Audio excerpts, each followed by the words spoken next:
I have a major point to make, and that is YouTube is not for the ego-filled, it's actually for the ego-less. And I know that might sound, something contrary to popular belief, but by the end of this video, you will understand why. If you rethink of YouTube as a method/tool to build relationships with people, it shouldn't be so hard to post a few times a week, get a few pieces of content out per week. Because what kind of relationship are you building with your audience if you're trying to create this perfectly tailored video that you're just going to put out once a month? You're communicating with your audience once a month. What kind of relationship is communicating with somebody once a month?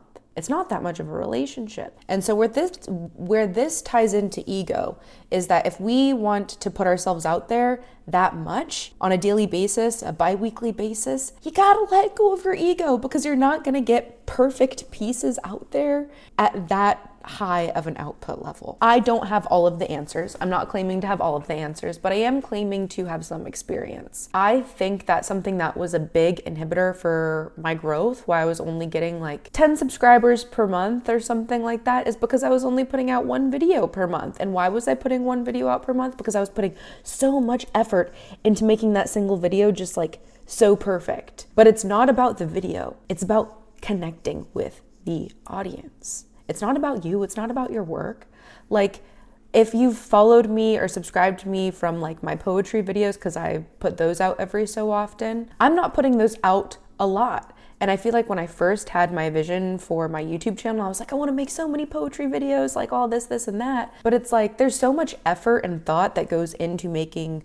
I want my poetry videos to be perfect. They do mean a lot to me. It's like a music video, it's like a piece of art. I can't be just working on those and simultaneously building a relationship with y'all. So I have to let my ego go a little bit as an artist and realize that if I want to build a relationship with you, I can't just be making it about my video and my art. It's a different form of art, which is relationship building. So now, more than ever, in 2025, you have to be communicating with your audience weekly, at the very least, bi-weekly, multiple times per week. Because YouTube, now more than ever, is about building a relationship with your audience. It's not about you, it's not about your work, it's about building the relationship. And when you rethink of it that way, that forces you to completely take your ego out of it. And YouTube is oversaturated. It's saturated with so many people trying to be somebody, which I think is great. I think that's awesome. I'm so glad to see so many people creating stuff.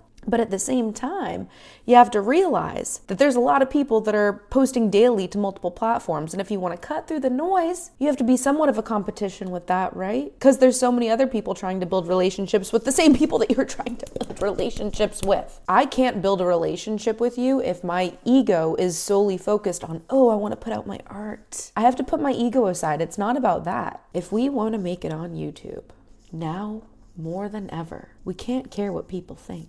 And we have to be okay with being imperfect. Peace, bless, and I wish you the best.